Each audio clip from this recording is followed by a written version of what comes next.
a democracia não é algo dado, né, que está aí, que existe na natureza por si só. É uma construção social, política, humana, então, e que precisa ser talhada, né, trabalhada, descoberta na medida que a gente vai vivendo o que funciona, o que não funciona, né.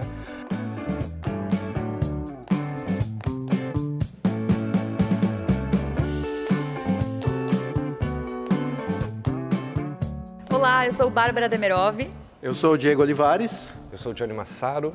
E a gente está aqui no Festival de Vitória, olha que ambiente maravilhoso, agradável. A gente está aqui para falar sobre um filme muito importante para o Johnny. E qual filme é esse?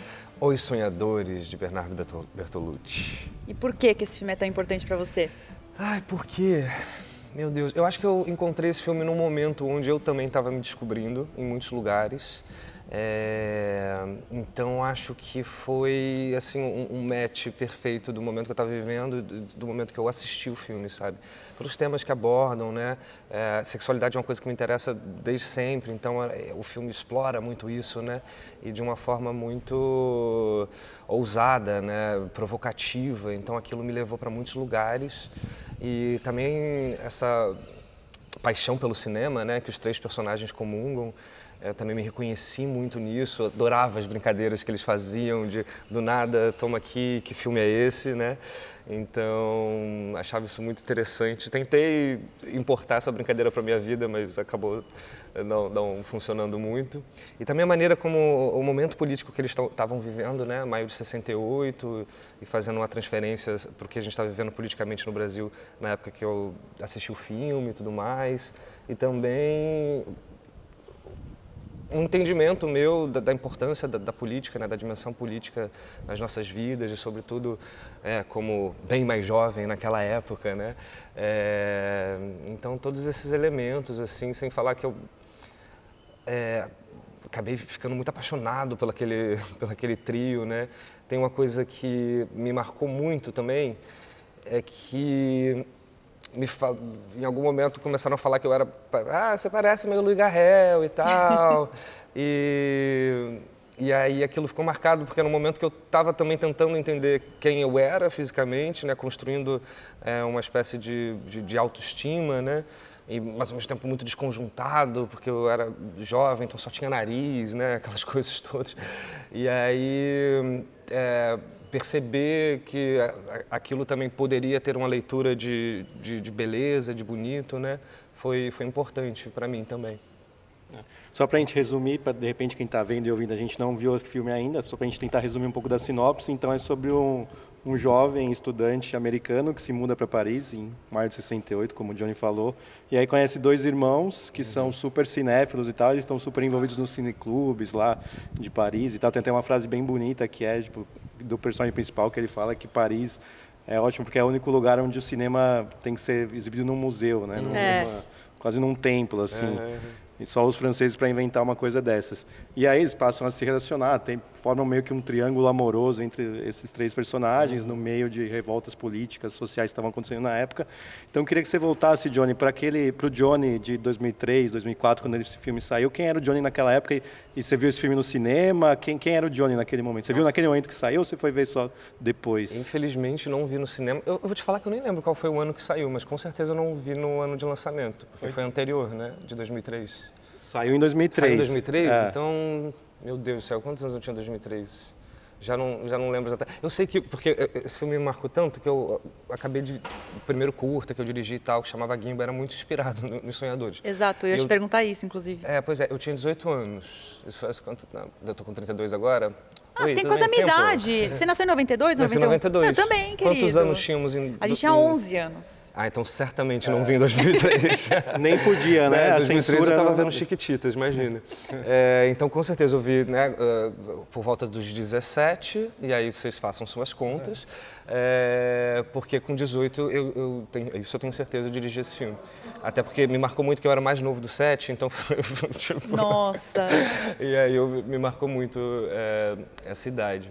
Então devo ter visto ali por volta dos 17, 16. E aí te inspirou imediatamente a fazer o seu curta, o Guimba? Como é que foi esse processo, assim? É porque faz tanto tempo que eu não me lembro exatamente qual é o tempo, assim, das coisas, né? Mas, com certeza me afetou ali brevemente, porque eu estava fazendo faculdade de cinema na época. E aí escrevi esse roteiro, que era também juntava um pouco a coisa do Beckett com Samuel Godot, com Esperando Godot, Samuel Beckett, que são esses três personagens que na verdade estão falando sobre alguém que foi, né? Alguém que não está ali, né? Então tem essa coisa do Esperando Godot. Mas dentro dessa perspectiva desses três jovens que também estão presos no apartamento e em desmoramento porque essa quarta pessoa foi embora, né? E qual era a pergunta? Da inspiração, de onde veio a inspiração pro Guimba? Se foi imediatamente depois de você ter assistido Os Sonhadores? Eu não lembro exatamente quanto tempo foi, mas eu lembro que pode ter sido bem perto, assim. Aí eu expulsei meus pais e meu irmão do apartamento onde eles moram até hoje. Aí enfiamos uma equipe de 15 pessoas lá dentro, o apartamento ficou todo revirado e tal. E eu lembro que foi bem intenso, assim. Eu lembro que eu entrei na hora do jantar, assim, da equipe, eu entrei no quarto dos meus pais, tranquei, chorava, porque era muito desafiador, assim, naquele momento também, mas foi importante ter passado, assim. Muito bom. A gente procurou o Guimba na internet, não encontramos, mas então conta pra gente como que é esse filme. É mesmo? Que loucura. Vou te falar que eu nem sei onde ele tá. Eu acho que eu tenho... Acho que no YouTube tem um trailer. Só tem um trailerzinho de uma máquina de escrever. De uma máquina de escrever, não tem... Mas não dá para não ficar claro como que é o filme, como que ele se relaciona com o Sonhador, se é uma coisa mais de inspiração ou se foi uma coisa que diretamente quem via o filme... Tem muita coisa. Inclusive eu lembro que a gente construiu uma mesa assim gigante, bem grande mesmo, e o pé da mesa era de livro, sabe? Então, que era uma inspiração, por exemplo. Esteticamente a gente tinha muita coisa do próprio filme. E o fato de ser também uma mulher e dois caras, né? Que já é uma estrutura ali que o Bertolucci usava também, né? E, poxa, eu preciso ir atrás, saber onde está esse filme, na verdade. Pois é, tem que divulgar. A gente adoraria assistir. Ai, meu Deus. Eu também adoraria assistir. O Sonhadores, como você citou, ele tem muito essa brincadeira com outros filmes, né? Cenas de filmes, desde a Nouvelle Vague até filmes do Chaplin, então, que aparecem lá. Daí eu fiquei pensando, se a gente fosse fazer um Sonhadores brasileiros aqui, que cenas icônicas do cinema brasileiro que você gostaria que tivesse também? Ou uma cena dos filmes brasileiros que sempre vem na sua cabeça, assim. Lembrei agora do começo de Pacarrete, impossível não lembrar porque Marcélia está aqui, né? Aquele começo lindo da vassoura, por exemplo, acho que seria uma boa cena para ter como referência. Tantas cenas, né? Lembro de alguma coisa de saneamento básico, que tem coisas que eu amo também. Alto da Compadecida, Cidade de Deus, aqueles filmes, né, que a gente já... Talvez umas coisas mais contemporâneas também. Bacurau, será? Bacurau, com certeza. Bacurau, que é um clássico, né? Estava até pensando nisso exatamente porque o Silvério também é uma figura cativa aqui do festival, né? Dessa beleza, né? De um personagem que vira algo que transcende um filme, transcende tudo, né? Como é bonito isso também, que acontece no Alto da Compadecida também muitas vezes, né? Você falou um pouco também do teor político do filme, que você, no momento que assistiu, relacionou com o que estava acontecendo no Brasil naquele momento. Eu queria saber quem era o Johnny, o seu envolvimento político naquela época e como isso evoluiu agora para 2024, como você se construiu também como pessoa e artista político. Eu acho que naquela época, o que eu consigo dizer hoje daquela época é que eu, de fato, não sabia nada. E que hoje eu talvez saiba menos ainda, mas que está tudo bem, porque é um processo contínuo de entendimento, né? A democracia não é algo dado, né? Que está aí, que existe na natureza por si só, é uma construção social, política, humana, então, e que precisa ser talhada, né? Trabalhada, descoberta, na medida que a gente vai vivendo o que funciona, o que não funciona, né? Mas para você ter ideia, eu vou confessar algo que eu nunca falei aqui, gente. Na época da manifestação de 2013 e tal, eu e uns amigos criamos um grupo que chamava Fazer o Certo, que depois virou o slogan do Moro, para vocês terem noção.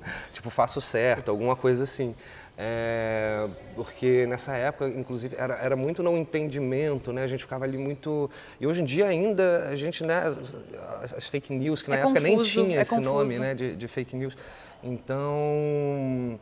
E aí, também, eu acho que hoje eu tenho muito mais humildade nesse lugar de tipo, não sei, preciso entender, me fala, me explica, sabe?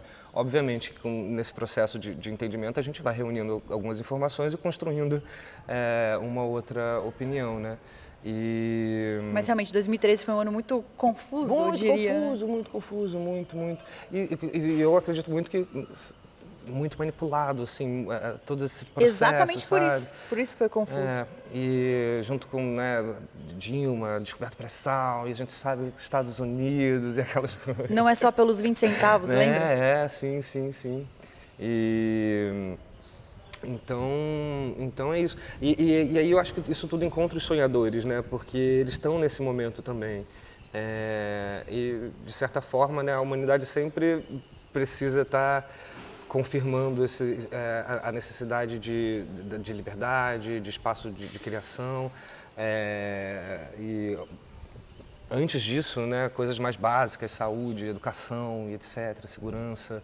Então, como eu disse, sabe, eu acho que é realmente um processo contínuo de construção de algo que não se tem, né, um lugar final para chegar, a não ser quando de fato a gente consiga terminar essa civilização, porque tudo termina, mas é isso, é um movimento, né? E quando você criou esse movimento junto com seus amigos, amigas e tudo mais, qual que era a reivindicação principal?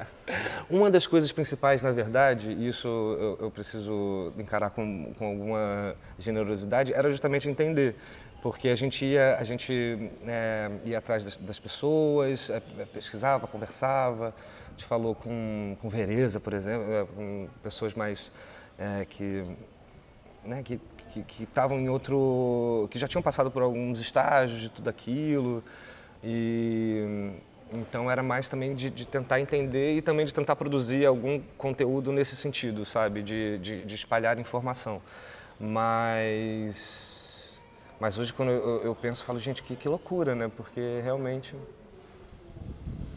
era muito juvenil. E aí é bom porque é isso, né? Sim. E agora, voltando para o teor, saindo do teor político, indo para o teor sexual do filme, né? Você já falou que é uma coisa que te chamou muita atenção na época. E é um filme, de fato, bem sensual, né? E sexual também. Mas você acha que hoje a gente fala muito mais sobre sexo no cinema, né? Assim, seja positivamente ou negativamente. Você acha que o público ficou moralista demais hoje em dia? Você acha que mudou muito de 20 anos para cá?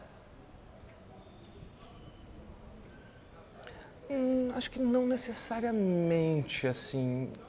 Não sei se eu consigo, assim, reunir informações que deem conta desse panorama de 20 anos, até porque há 20 anos atrás eu tinha 12, então estava vivendo a sexualidade num outro lugar, né? Mas desde quando você viu o filme pela primeira vez, né, com 17? Eu acho que muita coisa mudou, por exemplo, porque hoje em dia, por exemplo, eu sou um homem cis, mas gay e assumido, né? Naquela época era impensável eu falar sobre isso e impensável um ator gay assumido fazer a protagonista de Novela das 8, que acabou acontecendo comigo ano passado, sabe? Era uma coisa, então, ou mesmo a discussão em relação a todas as questões de gênero, né, como a gente está tentando entender hoje, eu vejo muita diferença, assim. Eu acho que é quase impossível voltar para trás. É claro que a gente tem que estar sempre atento, porque sempre vai ter esse movimento retrógrado, né, oposto, que quer ficar num passado que funcionava para quem, né? Então, eu tenho essa sensação de que estamos evoluindo, não para frente, porque de alguma maneira eu me sinto exemplo disso, podendo continuar trabalhando e vivendo minha vida, não deixo de beijar ninguém porque vai ter uma foto, porque qualquer coisa, sabe? Então preciso reconhecer que isso mudou, né? Mas muitas coisas me interessam, assim, no que diz respeito à sexualidade, sobretudo hoje em dia, a questão da pornografia, de como a gente consome isso, sobretudo homens, de como isso afeta a a nossa própria sexualidade, o nosso próprio desempenho, porque, enfim, gera padrões de imaginários, ideais, que a gente não vai conseguir. Então, assim, acaba atrapalhando mesmo a própria fluência sexual e, ao mesmo tempo, é muito fácil, né? Você está aqui, qualquer coisa, né? Uma sexualização integral, assim, dos corpos e das coisas, né? Mas ao mesmo tempo é o tempo que a gente vive. Eu gosto muito de pensar o artista como um pensador do seu próprio tempo, né? Aquele termo alemão que eu amo, que é o Zeitgeist, né? Do espírito do tempo. Sim, sim. Então acho que o artista tem que estar muito ligado a isso. Então estou muito interessado em entender tudo.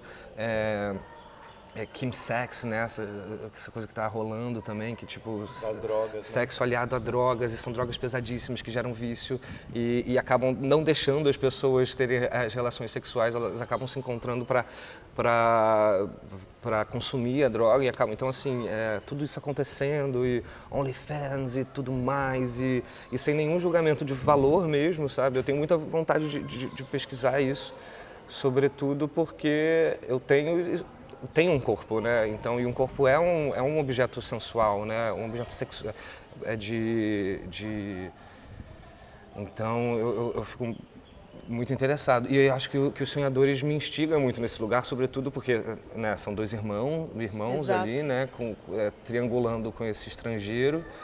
E imagina, né? Todas essas questões que envolvem, de fato, a sexualização de dois irmãos, né? E de muitas maneiras eu acho que o filme aborda isso de uma forma que é incômoda, é provocativa e também não chega exatamente lá, mas você fica com aquele incômodo, com aquele nervoso, com aquela questão de, meu Deus, dois irmãos, enfim, tudo aquilo que acontece, né? E de muitas formas eu acredito que também o sexo é algo que a gente vai aprendendo, né? A gente vai entendendo com o tempo, né? O que a gente gosta, o que a gente não gosta, até onde eu quero testar, sabe? O que é o meu desejo.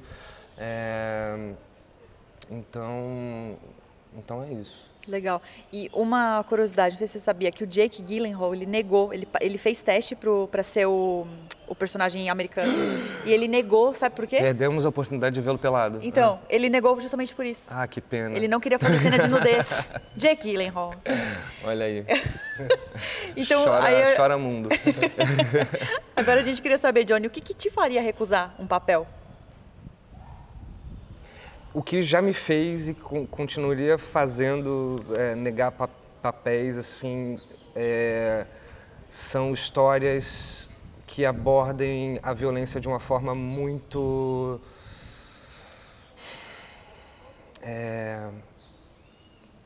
explícita, por assim dizer. Porque é óbvio que eu reconheço que a violência faz parte da existência humana, né? Se a gente para pensar na história da humanidade, ou mesmo às vezes parando para prestar atenção em alguns dos nossos pensamentos, como eles podem ser violentos, a violência existe na gente e como artista, a pessoa não teria como negar que isso é dramaturgia, é vida, é constituinte. Porém, sabe essas coisas, sabe quando é a violência degolar, muito o gratuita, sangue, muito gratuita, essas coisas que exploram a violência num lugar que eu não gostaria de propagar ou ver no mundo, porque um filme, um livro, um disco, qualquer coisa não existe, né? A gente não existe mesmo, né? Então é sempre esse esforcinho de tirar do imaginário, do mundo das ideias e materializar, botar na terra, né? E aí eu fico pensando, cara, enquanto artista, o que eu quero botar vou fazer esforço para trazer para cá algo que eu não acredito, que eu não quero ver acontecendo, porque a gente sabe, né, essas obras, né, elas constituem realmente o nosso imaginário, consequentemente a nossa realidade. E eu não quero viver num mundo de pessoas degoladas, sabe? Mas, obviamente, os filmes precisam se debruçar sobre essas questões, mas são jeitos e jeitos, né? Então, eu costumo negar e já neguei obras que lidassem dessa forma, assim, com essas questões. A gente não encontrou o Gimba, seu primeiro curta, mas a gente esteve junto, inclusive, falando sobre o transe, que de alguma forma dialoga com os sonhadores, Nossa, né? Completamente. Inclusive, era uma das nossas referências. Total! E agora você me lembrou de uma coisa que eu não tinha lembrado, que na época eu até fiquei brincando com a Carol e com a Anne, com as diretoras, sobre isso. Eu falei, cara, eu não fiz Os Sonhadores, mas estou fazendo isso aqui. É verdade, completa. É uma inspiração clara, uma referência clara no trânsito. Verdade. Uma atualização, acho que fica até a recomendação, que foi um filme que passou meio batido no cinema, porque até tem isso também, é muito concorrido. Hoje um filme fica pouquíssimo tempo em cartaz, já sai, mas... Ainda mais brasileiro. Então vale procurar, quem gosta dos Sonhadores, gosta do Johnny. É um filme que fala desse momento político que a gente viveu na eleição de 2018, né? Sim. E tem também tem uma questão lá de um triângulo amoroso, uma coisa assim. Não tem o Jake pelado, mas tem eu. E aí, outra coisa que eu queria saber, pensando no filme, né, nos Sonhadores, é que o personagem principal ele faz essa viagem que muda a vida dele, muda o ponto de vista dele sobre as coisas, né, que ele está relacionado. Eu queria saber se você já passou por alguma experiência assim, alguma viagem que foi muito transformadora, assim. Com toda certeza, viu? Eu me lembrei de um agora que eu... Tem uma que tem mais a ver com cinema, mas duas que tem muito a ver com aquele que começa, né? Pode contar todas. Mas eu lembrei de uma que é mais no nível pessoal mesmo, assim, que foi uma que eu fiz para o México com meu irmão. A gente foi em busca de uma medicina da natureza específica, que era um cactus, o peyote, e a gente acabou vivendo muitas coisas nessa jornada, assim, porque o México é um país muito forte, assim, espiritual e tudo mais. A gente viveu por muitas coisas, assim. Inclusive, eu contei essa história sem falar que era uma busca espiritual no Porchat, porque eu pensei que meu irmão tivesse morrido numa cachoeira e eu estava com o pé quebrado, então eu não conseguia ir atrás. Então, enfim, foi muito forte, assim. Mas, ligando viagem em cinema, o cinema me levou e me levará para lugares incríveis, né? Eu conheci Cuba e China por conta de festivais de cinema.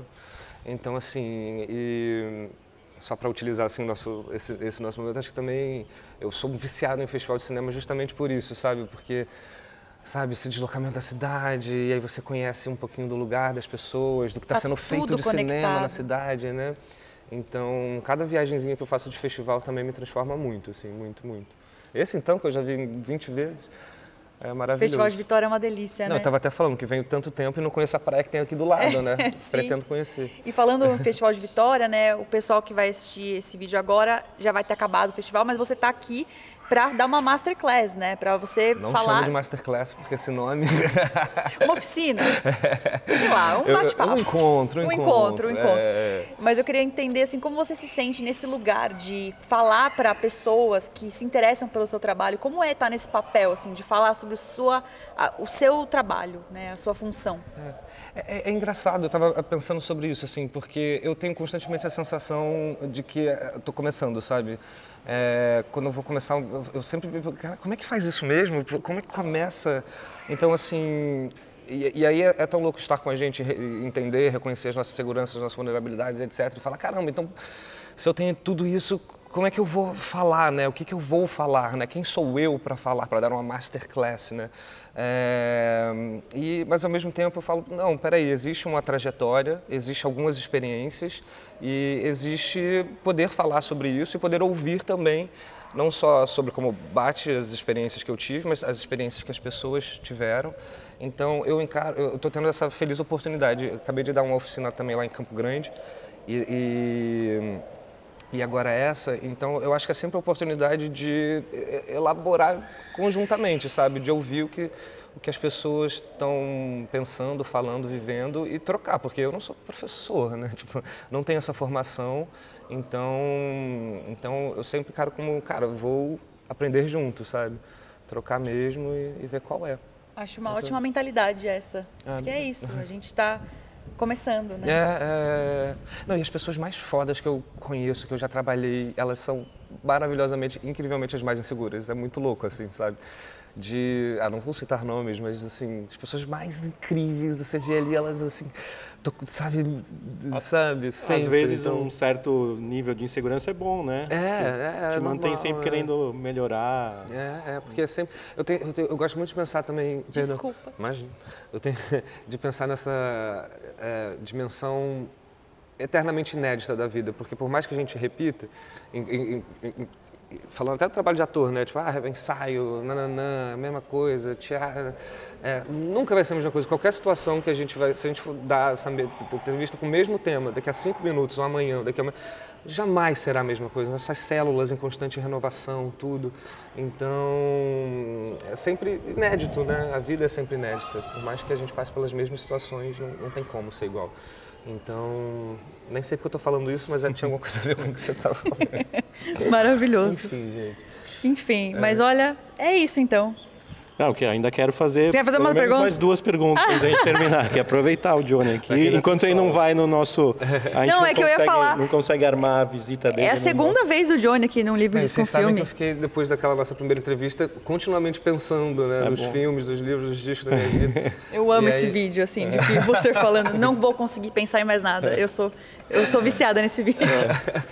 Mas eu queria saber, primeiro, você, né, além de ator já consagrado e tal, por mais que seja jovem, mas já está lá, né? Já fez novela da Globo, já fez vários filmes importantes. Você também é diretor, né, cineasta. Então, eu queria saber como você escolhe os projetos que você... E como você faz para conciliar, né? Se você tem uma programação, tipo, nos próximos 5 anos eu quero pelo menos dirigir mais um filme. Como você escolhe e como é esse processo, assim? Sim. Eu acho que tanto para os dois processos, tanto para a direção como para a atuação, eu tento ficar muito aberto mesmo para as coisas, para a vida mesmo, assim, porque pode vir de qualquer lugar uma ideia, uma inspiração, né? Quando eu terminei a cozinha, comecei a me perguntar, né? E agora? Que filme dirigir? E aí tava nessa tal...